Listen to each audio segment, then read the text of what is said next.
سورہ اعراف آیت نمبر 179۔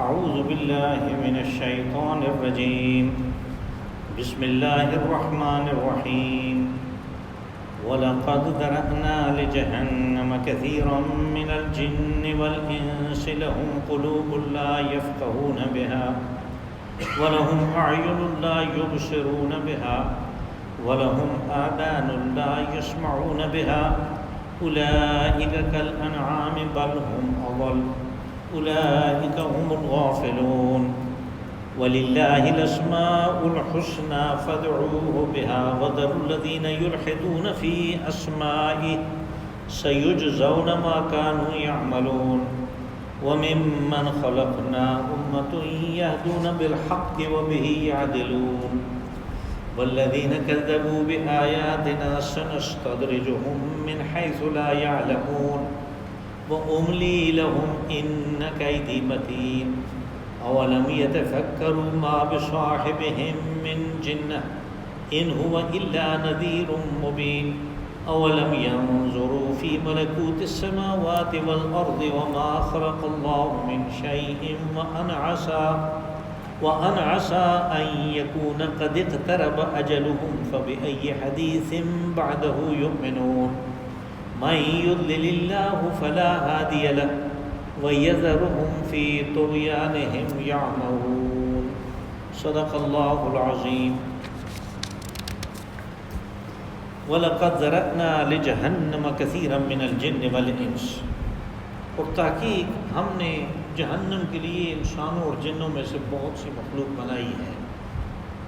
لَهُمْ قُلُوبٌ لَا يَفْقَهُونَ بِهَا، ان کو ہم نے دل دیے ہیں لیکن وہ اس سے کوئی غور نہیں کرتے، کچھ سوچتے سمجھتے نہیں ہیں۔ وَلَهُمْ أَعْيُنٌ لَا يُبْصِرُونَ بِهَا، ان کے پاس آنکھیں ہیں لیکن وہ ان سے حقیقت کو دیکھ نہیں سکتے۔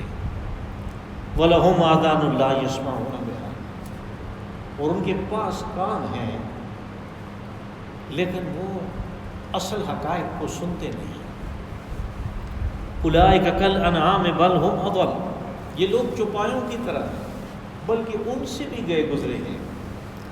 أُولَٰئِكَ هُمُ الْغَافِلُونَ، یہی بے خبر لوگ ہیں۔ وَلِلَّهِ الْأَسْمَاءُ الْحُسْنَى فَادْعُوهُ بِهَا، اور ساری اچھی صفات اللہ کی ہیں، بس جب بھی پکارو انہی اچھی صفات کے ساتھ اس کو پکارو۔ وَذَرُوا الَّذِينَ يُلْحِدُونَ فِي أَسْمَائِهِ، اور جو لوگ اللہ کی صفات کے باب میں جھگڑا کرتے ہیں ان کو چھوڑ دو۔ سَيُجْزَوْنَ مَا كَانُوا يَعْمَلُونَ، ان کو ان کے ان اعمال کی پاداش میں عنقریب اس کا بدلہ دیا جائے گا۔ وَمِمَّنْ خَلَقْنَا أُمَّةٌ يَهْدُونَ بِالْحَقِّ وَبِهِ يَعْدِلُونَ، اور جو مخلوق ہم نے پیدا کی ہے اس میں ایسے لوگ موجود ہیں جو حق کی طرف لوگوں کی رہنمائی کرتے ہیں اور حق یعنی صحیح قوانین کے مطابق وہ فیصلے کرتے ہیں، انصاف کرتے ہیں۔ وَالَّذِينَ كَذَّبُوا بِآيَاتِنَا سَنَسْتَدْرِجُهُم مِّنْ حَيْثُ لَا يَعْلَمُونَ، اور جن لوگوں نے ہماری آیات کو جھٹلایا ہم ان کو درجہ بدرجہ اس مقام کی طرف لے آ رہے ہیں جس کو وہ سمجھتے نہیں۔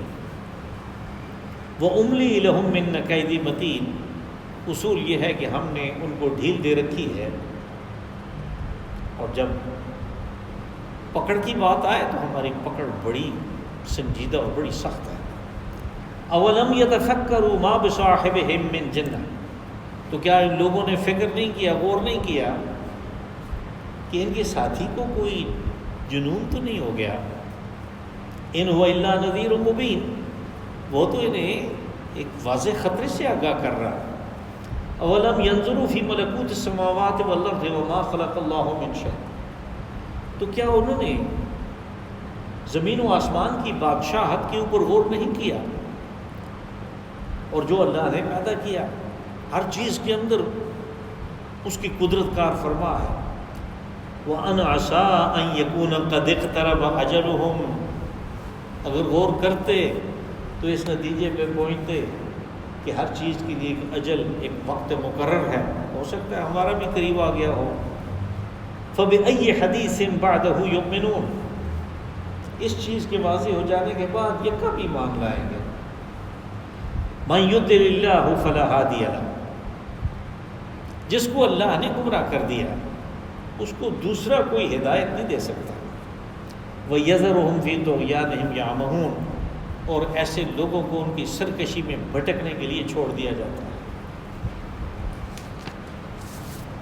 یہاں پہ کچھ بنیادی اصول جو ہیں تخلیق کائنات کے اور تخلیق آدم کے، ان کا بیان ہے۔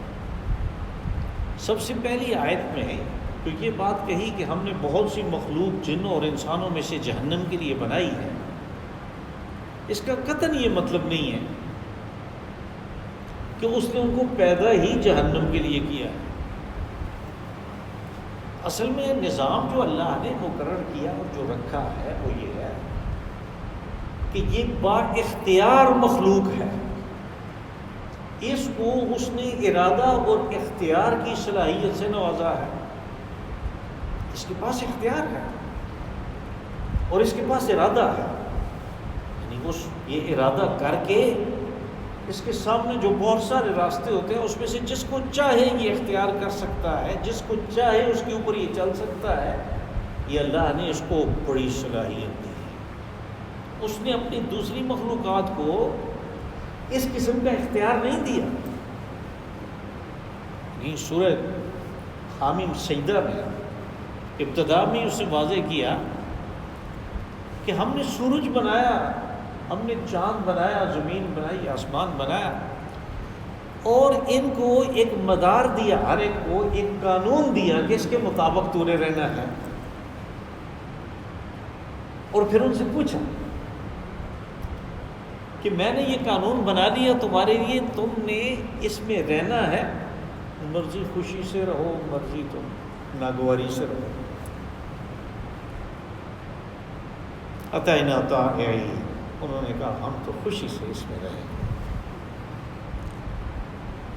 یہ ان کے لیے ایک مدار ہے، فکس ہے، وہ اس سے ادھر ادھر نہیں ہو سکتے۔ اگر کوئی ہو تو وہ سارا نظام درم برم ہو جائے۔ لیکن انسان کی اور جنات کی یہ بات نہیں ہے، ان کو مدار تو اس نے دیا ہے، جس کو ہم شریعت کہتے ہیں، جس کو ہم اللہ کا قانون کہتے ہیں، جس کو ہم اللہ کی کتاب کہتے ہیں، اور اس کی وضاحت اللہ کے رسولوں نے کی، لیکن اس کے پاس ارادہ اور اختیار ہے۔ بس اپنے ارادے کو اور اپنے اختیار کو استعمال کرتے ہوئے جب یہ اپنے آپ کو جہنم کے راستے پہ ڈال دیتا ہے تو اس نے تو جانا جہنم میں ہے۔ پہلے سے اللہ نے کیوں کہہ رکھا کہ ہم نے ان میں سے بہت سو کو جہنم کے لیے پیدا کیا؟ اس لیے کہ اس ارادے اور اختیار کو استعمال کر کے اس میں جائیں گے، اور اللہ کے علم محیط میں ہے کہ یہ جائیں گے۔ اس نے اپنے علم کے ذریعے سے اس بات کی وضاحت کی کہ اس میں سے بہت سے لوگ اس راستے پہ چلے گئے۔ ایک قسم کی نصیحت بن گئی کہ دیکھو اگر تم اس راستے پہ چلتے ہو تو اپنے آپ کو اس بات کا الاؤنس مت دو کہ اگر ہم غلط ہیں تو اللہ تو ہمیں صحیح راستے پہ ڈال سکتا ہے، اس کے تو اختیار میں ہے۔ لوگ کہتے ہیں نا کہ اگر میں غلط ہوں تو وہ میری سانس بند کر سکتا ہے، وہ میرا روزی بند کر سکتا ہے، وہ میرا پانی بند کر سکتا ہے، وہ مجھے بیمار کر سکتا ہے، لیکن اس نے مجھے فرسٹ کلاس صحت دی ہے، بہترین معیشت دی ہے، فرسٹ کلاس روزگار دیا ہے، رہنے کے لیے اچھی جگہ دی ہے، سارا کچھ اس نے کیا۔ اس کا مطلب اس کا میرا طریقہ اس کو پسند ہے۔ یہ بات غلط ہے، یہ بات غلط ہے۔ اس میں یہ غلطی ہے کہ انسان کو اللہ نے اختیار دیا ہے، اور آگے اس کی مزید وضاحت آ رہی ہے جب اس نے کہا کہ املی لہم من کیدی متین، ان کو ڈھیل دو، ہم نے ان کو ڈھیل دے رکھی ہے، ہم نے ان کو مہلت دے رکھی ہے۔ وہ آگے اس آیت میں یہ بات آئے گی۔ تو یہاں پیدا کرنے سے مراد یہ نہیں ہے کہ اس نے یہ کر رکھا ہے، اس نے اختیار دیا ہے، البتہ اسے معلوم ہے اپنے اس علم محیط کی وجہ سے کہ یہ جائیں گے، یہ ضرور یہ کام کر کے رہیں گے اپنے ساتھ۔ کہا کہ ہم نے کیا کیا، ان کو پیدا کیا تو ویسے ہی نہیں چھوڑ دیا، ہم نے ان کو 3 چیزیں دی۔ دل کا تذکرہ پہلے کیا حالانکہ دل بعد میں استعمال ہونے والی چیز ہے. یعنی پہلے آدمی آنکھ سے دیکھتا ہے اور کان سے سنتا ہے. آنکھ سے دیکھتا ہے اس کائنات کو، اس کا مشاہدہ کرتا ہے، اور اگر ذرا اس کو استعمال کرے آنکھ کو، یعنی اپنی دل کی آنکھ کو، اپنی بصیرت کو استعمال کرے، تو اس کے لیے یہ معلوم کرنا مشکل نہیں ہے کہ یہاں پہ ہر چیز کے لیے ایک وقت مقرر ہے. اس وقت سے یہ آگے پیچھے نہیں ہو سکتا. استمرار اور دوام سوائے اللہ کے کسی کو حاصل نہیں ہے، صرف اس کو حاصل ہے. اور اگر اس درجے پہ پہنچ گیا یہ غور کر کے، اس کو پتہ چل گیا، تو پھر اگلا قدم آ جاتا ہے کہ جب یہ اجل مسمہ، یہ وقت مقرر آتا ہے، پھر اس کے بعد کیا ہوتا ہے؟ اس کے سامنے انسان روزانہ مرتے ہیں، اس کے بعد ان کے ساتھ کیا ہوتا ہے؟ قومیں جو ہے ان کے اندر عزل و نسب کا سلسلہ جاری ہے. وہ جس کے ساتھ، یعنی جو اس کے قانون کی زد میں آتا ہے وہ اس کو تباہ و برباد کر دیتا ہے. دوسرے اس کے قانون کی زد میں آتے ہیں، اچھے قانون کے مطابق وہ چلتے ہیں، وہ عروج حاصل کرتے ہیں. اور پھر وہ ان کو استعمال کر رہا ہے، ایک دوسرے کے لیے آزمائش بنا رہا ہے. لوگوں کو اس بات کی سمجھ نہیں آتی. کیا ہم نے یہ سب کچھ کر رکھا ہے؟ تم ذرا اس کے اوپر غور کرو، اور غور ہوگا کہ جو آنکھ سے دیکھے اس کو ضائع نہ ہونے دے، اس کو اپنے اندر ایک انفارمیشن کے طور پہ، اطلاع کے طور پہ اندر رکھے. اس لیے کہ کل دوسری چیز نظر آئے گی، یہ پہلی چیز کے ساتھ اس کا تقابل کر کے اس کو دیکھیں.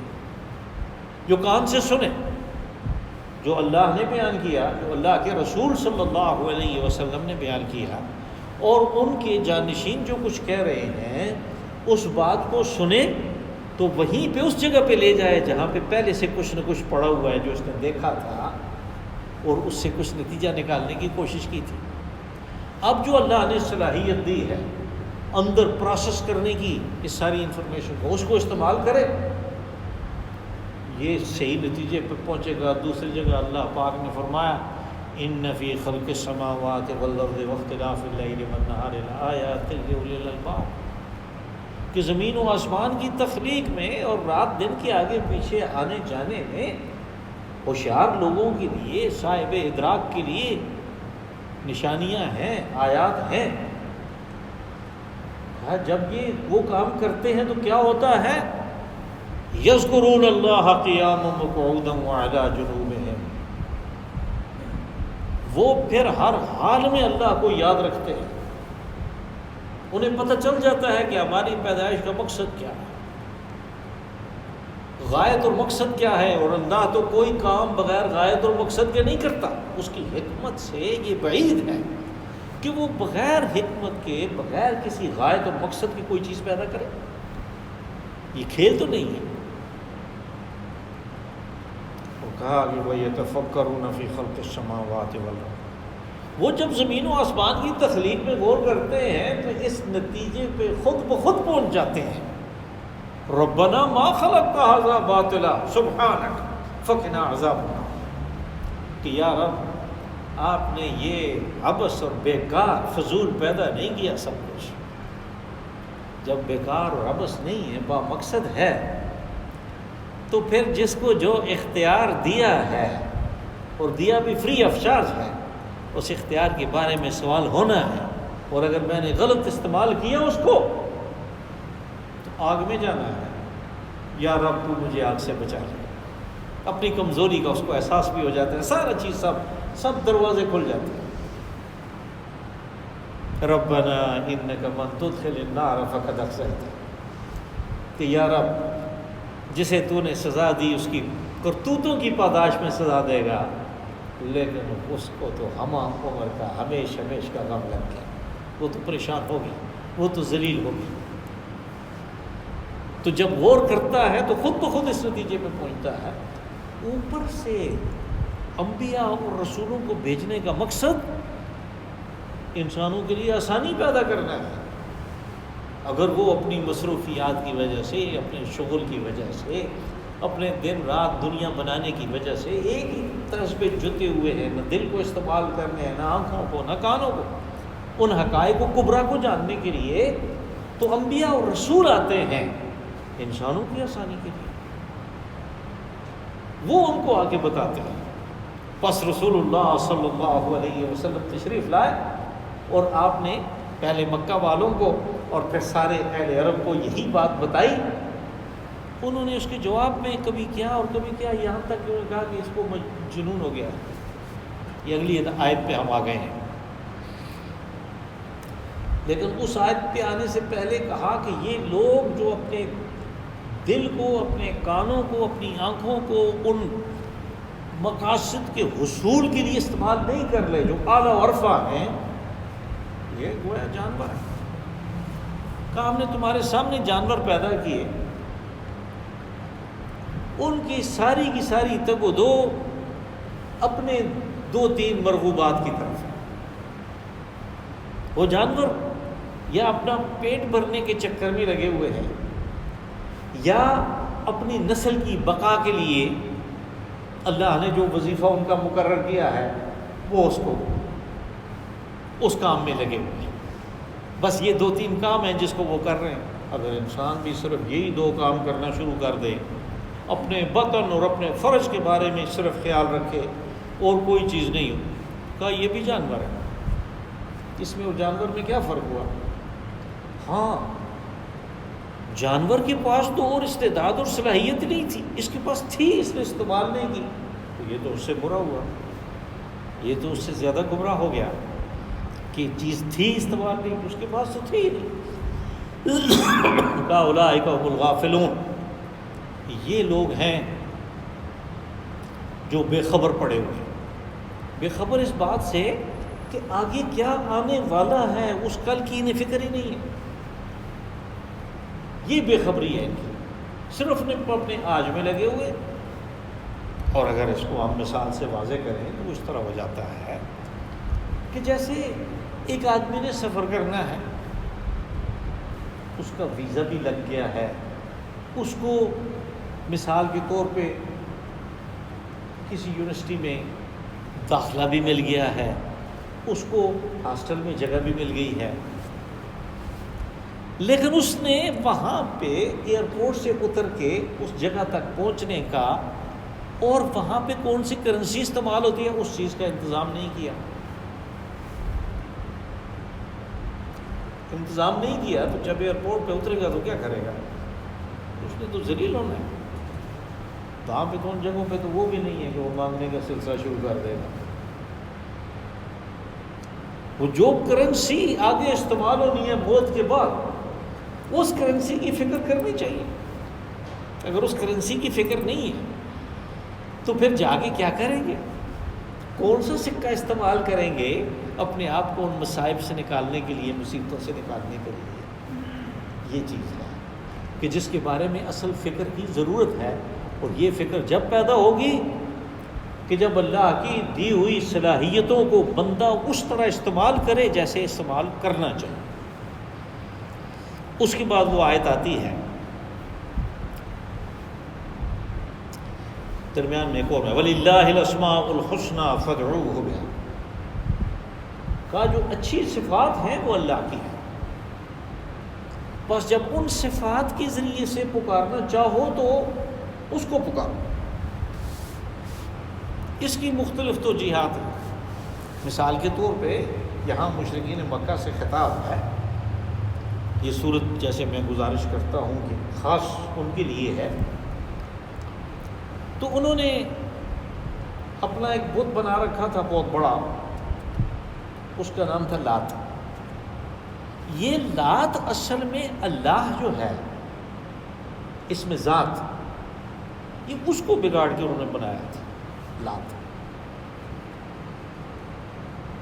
اور اسی طرح اور انہوں نے جو اللہ کی صفات ہیں ان کے ذریعے سے ان ناموں سے، ان صفات سے وہ بتوں کو پکارتے تھے۔ عزا کہا، اصل میں یہ عزیز ہے۔ صرف العزیز جل جلالہ یا عزیز، اس کو یعنی یہ مذکر ہے، اس کو مؤنث بنانے کے لیے عزا کیا۔ اگر آپ تھوڑی سی گرامر پڑھیں گے تو آپ کو پتہ چلے گا کہ مؤنث بنانے کے لیے جو مختلف 5 طریقے ہیں، ان میں سے ایک یا مکسورہ ہے، کہ جو عزا کے آگے یا لکھی جاتی ہے اور اوپر اس کے بڑی زبر ڈالی جاتی ہے، اس کو کہتے ہیں یا مکسورہ۔ یہ اس کو مؤنث بنانے کے لیے، ورنہ مفہوم کے لحاظ سے یہ ہے العزیز۔ تو ان کو کہا کہ جو اتنے زبردست قسم کی اللہ کی صفات ہیں، ان کو تم نے، اتنے گھٹیا لوگ ہو کہ پتھر کے اور مٹی کے اور لکڑی کے بنے ہوئے بتوں کو منسوب کر دیا ان صفات سے۔ کہا جب اچھے صفات، بہترین صفات جو ہے ان سے پکارنا ہو تو اللہ کو پکارنا۔ وَذَرُوا الَّذِينَ يُلْحِدُونَ فِي أَسْمَائِهِ، کہا اور اے رسول صلی اللہ علیہ وسلم اور صحابہ اکرام اور سارے مسلمان، ان لوگوں کو چھوڑ دو کہ جو اللہ کے ناموں کے بارے میں جھگڑا کرتے ہیں، اس کی صفات کے بارے میں جھگڑا کرتے ہیں۔ اب یہ ہمیں بظاہر بڑی عجیب بات نظر آتی ہے کہ اللہ کی صفات کے بارے میں کون جھگڑا کرتا ہے؟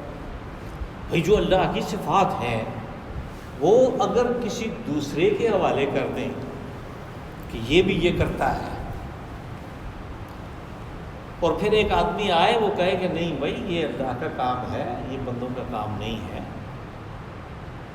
یا یہ مردوں کا کام نہیں ہے، یا یہ قبروں کا کام نہیں ہے، یا یہ بتوں کا کام نہیں ہے، اگر وہ ایسی بات کرے تو ان دونوں کا آپس میں جھگڑا ہوتا ہے۔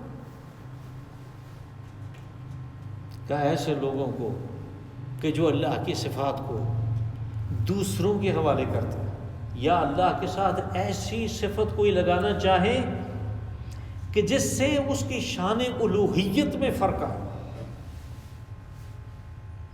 شان الوہیت یہ ہے کہ اس کو کسی کی کوئی محتاجی نہیں ہے، وہ کسی کا محتاج نہیں ہے، اور یہ کہ وہ اکیلے سب کچھ خود چلاتا ہے، اس کے کسی کی امداد کی ضرورت نہیں ہے۔ اب اگر یہ چیزیں کوئی دوسرا جو ہے وہ کہے کہ نہیں، کچھ تھوڑا بہت انتظام ان کے حوالے بھی ہو گیا ہے دنیا کا، تو یہ اللہ کی الوہیت کے اوپر اس نے حملہ کیا ہے۔ کہا ایسے لوگوں کو چھوڑ دو، یعنی ان کو اللہ کے حوالے کر دو، وہ جانے اور یہ جانے، چھوڑنے کا یہ مطلب ہے۔ سَيُجْزَوْنَ مَا كَانُوا يَعْمَلُونَ، جب ان کو اللہ کے حوالے کیا تو اس نے قانون اپنا بیان کر دیا کہ میں ان کی کرتوتوں کی پاداش میں ان کو بدلہ دوں گا اس کا۔ وَمِمَّنْ خَلَقْنَا أُمَّةٌ يَهْدُونَ بِالْحَقِّ وَبِهِ يَعْدِلُونَ۔ اب چونکہ یہ کہا کہ ہم نے تمام لوگوں کو میں سے بہت سو کو جہنم کے لیے پیدا کیا، تو پھر لوگوں کو امید، یعنی قرآن پاک اور اسلام کا جو، اگر آپ اس کو ایک وسیع نظر سے مطالعہ کریں تو پتہ چلے گا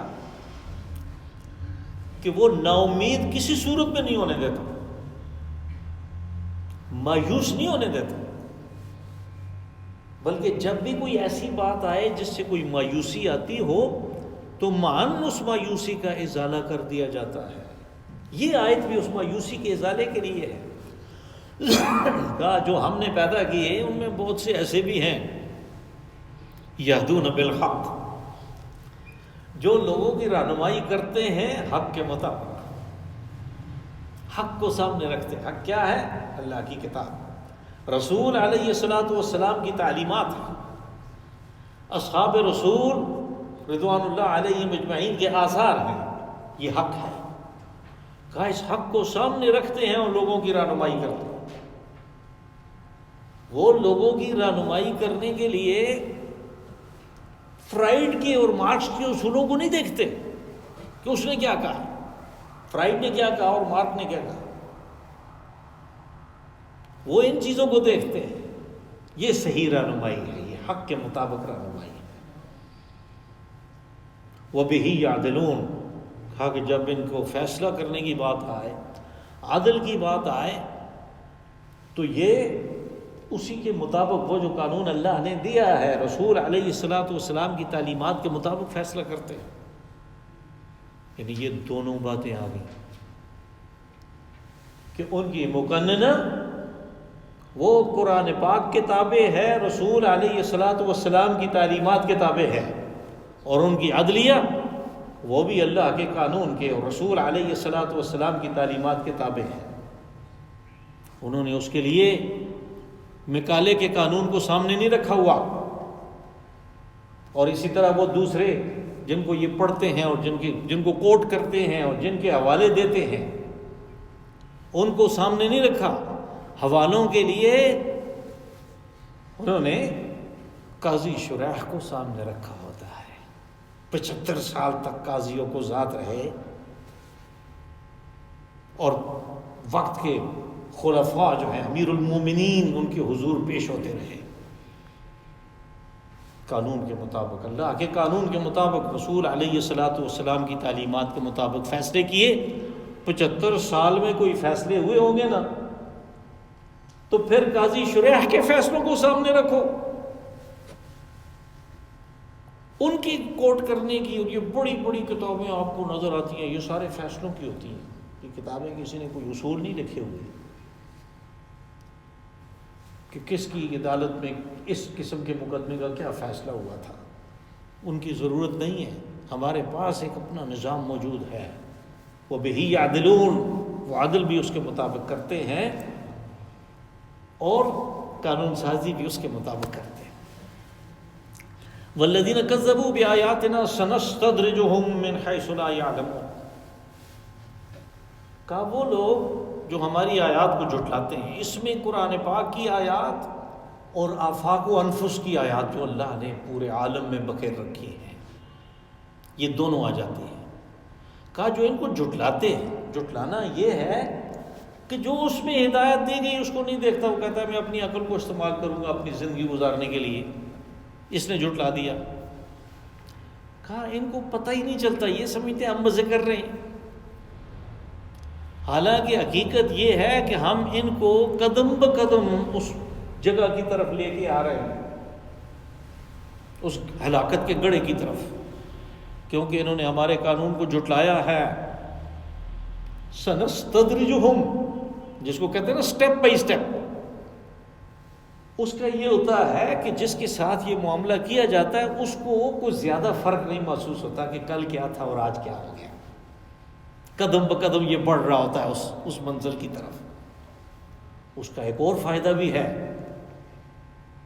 کہ اللہ بندوں پہ بڑا مہربان ہے، وہ آنے واحد میں اس کو یہاں سے اٹھا کے دوزخ میں نہیں ڈالتا، یہ کسی بھی قدم پہ اگر واپس آنا چاہے، رجوع کرنا چاہے، توبہ کرنا چاہے، اس کی توبہ قبول ہے۔ اس قدم بقدم کا یہ فائدہ ہے، اور اللہ نے یہ سارا انتظام اسی لیے کیا ہے کہ بندے کسی نہ کسی وقت اس کی طرف رجوع کر لیں۔ سنستدرجہم، ہم درجہ بدرجہ قدم بقدم سٹیپ بائی سٹیپ ان کو لے کر جا رہے ہیں، اور انہیں پتہ ہی نہیں چلتا کہ کیا ہو رہا ہے۔ وَأُمْلِي لَهُمْ إِنَّ كَيْدِي مَتِينٌ، کہا کہ یہ جو بندہ صحیح غور فکر نہیں کرتا، جب اس کی معیشت درست ہو، اس کی صحت درست ہو، اس کے حالات بڑے اچھے ہوں، تو پھر وہ سمجھتا ہے کہ میرا سب کچھ ٹھیک ٹھاک ہے، بس میں مزے میں ہوں۔ حالانکہ حقیقت یہ ہے کہ اللہ نے مہلت دے رکھی ہے، اور اس نے مہلت دینے کا یعنی یہ خاص بات بتائی، کہا ان قیدی متین، یعنی کبھی آپ نے دیکھا ہوگا کہ جب مچھلی لگتی ہے شکار میں، اور اگر وہ سائز میں بڑی ہو تو پھر وہ بہت زور کرتی ہے، پانی میں تو اس کی بادشاہت ہے، وہ بہت زور کرتی ہے، اور صحیح شکاری جو ہے وہ اس کو ڈھیل دیتا ہے۔ وہ اپنی فشنگ راڈ کو کھلا چھوڑ دیتا ہے کہ جاؤ جدھر تک تم نے جانا. کیوں؟ اسے پتہ ہے کہ یہ ایسی پھنسی ہوئی ہے کہ یہ نکل تو سکتی نہیں ہے اور وہ نکل نہیں سکتی. وہ چھوٹا سا جو اینکر ہے جو اس میں لگ جاتا ہے منہ کے حصے میں، وہ کبھی نکلتا نہیں ہے. بس وہ زور کر کر کے اپنے آپ کو صرف تھکاتی ہے، اور ایک وقت ایسا آ جاتا ہے کہ وہ بڑے آرام سے وہ اس کو جب وائنڈ کرتا ہے تو وہ کنارے پہ آ جاتی ہے. یہ شکاری نے اس کو چھوڑا اس لیے کہ اسے پتہ ہے یہ نکل نہیں سکتی. اللہ کی گرفت سے بھی کوئی نکل نہیں سکتا. اس نے کہا ان قیدی متین، میری جو پکڑ ہے، میری جو چال ہے وہ بڑی سخت اور بڑی سنجیدہ ہے. جب اس سے نکل نہیں سکتا تو مجھے مہلت دینے میں کیا حرج ہے؟ میں مہلت دیتا. آخر کدھر جائے گا؟ آئے گا تو ادھر ہی. اولم یتفکروا ما بصاحبہم من جنہ. صاحبہم رسول علیہ الصلوۃ والسلام کے لیے استعمال ہوگا. صاحب کہتے ہیں ساتھی کو. ساتھی کہہ کے یعنی ان لوگوں کی توجہ دلائی کہ یہ کوئی باہر سے تو نہیں آیا، تمہارے اندر سے، تمہارے ایک اچھے خاندان سے ایک شریف نفس انسان ہے جس کی تم خود عزت کرتے تھے. تم نے اس کو صادق اور امین کہا، سارے اس کی عزت و آبرو کا خیال رکھتے تھے، تو اچانک یہ کیا ہو گیا؟ تم نے غور کیا کبھی کہ اچانک یہ کیا ہو گیا؟ اور تم جو کہتے ہو کہ یہ مجنون ہے، یہ پاگل ہے، نعوذ باللہ، اس پہ غور کرو، یہ بات سچ نہیں ہے. اصل میں ان لوگوں کو بھی اس بات کا پتہ تھا کہ ان کو ہم مجنون نہیں کہہ سکتے. ان کی باتوں میں جو صداقت ہے، ان کے عہد و پیمان میں جو وفا شعاری ہے، ان کا جو درد اور محبت ہے اپنے قبیلے کے لیے، اپنے کنبے کے لیے اور اپنے قریش کے لیے، وہ کسی سے ڈھکا چھپا نہیں ہے. اور یہ اس درد اور محبت کی وجہ ہے کہ آپ دن رات ایک کیے ہوئے ہیں. جب دن رات ایک کیے ہوئے ہیں تو وہ کہتے ہیں اس کے دماغ میں یہ سودا سما گیا ہے. اور پھر ان لوگوں کو جو ان کی باتوں سے متاثر ہو رہے ہیں، قرآن پاک کی آیات سننے سے متاثر ہو رہے ہیں، ان کو برگشتہ کرنے کے لیے کہتے تھے کہ یہ مجنون ہے، اس کو جنون ہو گیا ہے. حالانکہ آپ کا دن رات ان کے پیچھے پڑنا اس بات کے اوپر کہ آپ ایمان لائیں، وہ اس لیے تھا کہ آپ کے دل میں ان لوگوں کے لیے بہت محبت تھی اور بہت درد تھا. قرآن پاک نے جگہ جگہ اس بات کو واضح کیا. سورہ شعراء میں فرمایا بالکل شروع میں، طاسیم میم تلک آیات الکتاب المبین لعلک باخع نفسک الا یکونوا مؤمنین. کیا رسول صلی اللہ علیہ وسلم آپ اپنے آپ کو ہلکان کر دیں گے اس بات پہ کہ یہ ایمان کیوں نہیں لاتے؟ یعنی اللہ جس نے اس کام کے لیے بھیجا اپنے رسول کو، کہا کہ آپ اس کے لیے اپنے آپ کو ہلکان کر رہے ہیں. تو اسی طرح قرآن پاک میں یہ بات جگہ جگہ واضح ہوئی، اور خود رسول صلی اللہ علیہ وسلم نے فرمایا الدین نصیحہ. دین کیا ہے؟ اگر مختصر اس کو بیان کیا جائے تو دین ہمدردی کا نام ہے، خیر خواہی کا نام ہے. تو آپ سے پوچھا گیا کہ کس کے لیے خیر خواہی؟ آپ نے فرمایا اپنے لیے، اپنے گھر والوں کے لیے، اپنے قبیلے والوں کے لیے اور دنیا والوں کے لیے خیر خواہی. جب خود دین کی یہ تعریف کی تو پھر اس خیر خواہی سے آپ خود بھی تو پیچھے نہیں ہٹ سکتے تھے. تو جب وہ لوگ مجنون کہتے تھے تو ایک تو وہ ان لوگوں کو برگشتہ کرنا چاہتے تھے جو زیادہ واقف نہیں ہوتے، عوام الناس جس کو کہتے ہیں، کہ یہ ویسے ہی پاگل ہیں کہ دماغ میں سودا سما گیا ہے. اور دوسرا یہ کہ اپنے آپ کو طفل تسلی دینی ہے. کہا ذرا غور کرو اس بات پہ جو تم کہہ رہے ہو کہ یہ کبھی سچ ہو بھی سکتا ہے، آپ کی صفات کے ساتھ یہ چیز میچ کرتی بھی ہے. ان هو الا نذیر مبین، کیا تم اسے مجنون کہتے ہو؟ وہ تو ایک خطرے سے آگاہ کرنے والا ہے، تمہیں بتا رہا ہے کہ آگے خطرہ ہے۔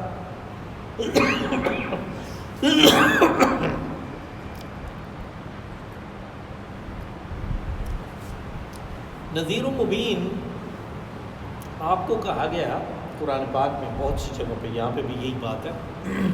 اصل میں عربی محاورے میں ایک لفظ استعمال ہوتا تھا نذیر عریاں، اور وہ یہ ہے کہ قافلے جہاں کہیں بھی تجارتی قافلے پڑاؤ لگاتے تھے تو کسی اونچی جگہ پہ یعنی کوئی دیدبان بنا کے وہ ایک آدمی کو بٹھاتے تھے کہ بھائی ہم آرام کرنے والے ہیں، اگر کوئی خطرہ ہو، اس لیے کہ ڈاکے پڑتے تھے ہر وقت، اگر کوئی خطرہ ہو تو ہمیں آواز دینا، یعنی ایک چوکیدار وہ رکھ دیتے تھے۔ اب اگر خطرہ بہت اچانک اور بہت زوردار آ گیا تو یہ آدمی جو ہے یہ شور تو مچاتا تھا، لیکن وہاں پہ ایک دستور تھا کہ یہ اپنے کپڑے بھی پھاڑ دیتا تھا اور اپنے آپ کو ننگا کر کے شور مچاتا تھا۔ اس کو کہتے تھے نذیر عریاں، عریاں ننگے کو کہتے ہیں۔ لیکن چونکہ اس لفظ میں اور اس کیفیت میں ایک قسم کی بے حیائی تھی، اس لیے رسول صلی اللہ علیہ وسلم کے لیے اللہ پاک نے لفظ استعمال کیا نذیر مبین، یعنی واضح خطرے سے آگاہ کرنے والا۔ اس کے لیے اس نے تو آنکھوں سے دیکھا، اسے تو سارا پتہ ہے، جیسے یہ دوزخ بالکل سامنے ہے، موت کا فرشتہ سامنے کھڑا ہے، اس کو تو پتہ ہے، تو وہ اس چیز سے آگاہ کر رہا ہے، وہ نذیر مبین ہے۔ تم جو کہہ رہے ہو یہ پاگل نہیں ہے، مجنون نہیں ہے، اس کے اوپر جن کا سایہ نہیں ہو گیا، یہ تمہیں خطرے سے آگاہ کر۔ اولم ینظروا فی ملکوت السماوات والارض، پہلے تو رسول اللہ صلی اللہ علیہ وسلم کی جو ذات تھی، جو حیثیت تھی، اس کے اوپر کہا کہ ذرا غور کر لو کہ تم نے ان کے بارے میں کیا موقف اپنایا ہے، اور پھر کائنات کے بارے میں کہ جو کچھ انہیں آنکھوں سے نظر آتا تھا اس کے بارے میں۔ ینظروا فی ملکوت السماوات والارض، ملکوت کیا ہے؟ بادشاہت، کہ زمین و آسمان کی جو بادشاہت ہے اس کے اوپر تم نے غور نہیں کیا۔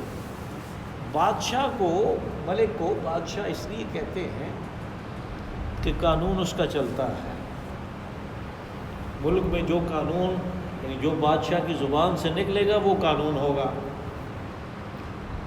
یہ زمین و آسمان کی بادشاہی اللہ کی ہے، قانون اللہ کا ہے،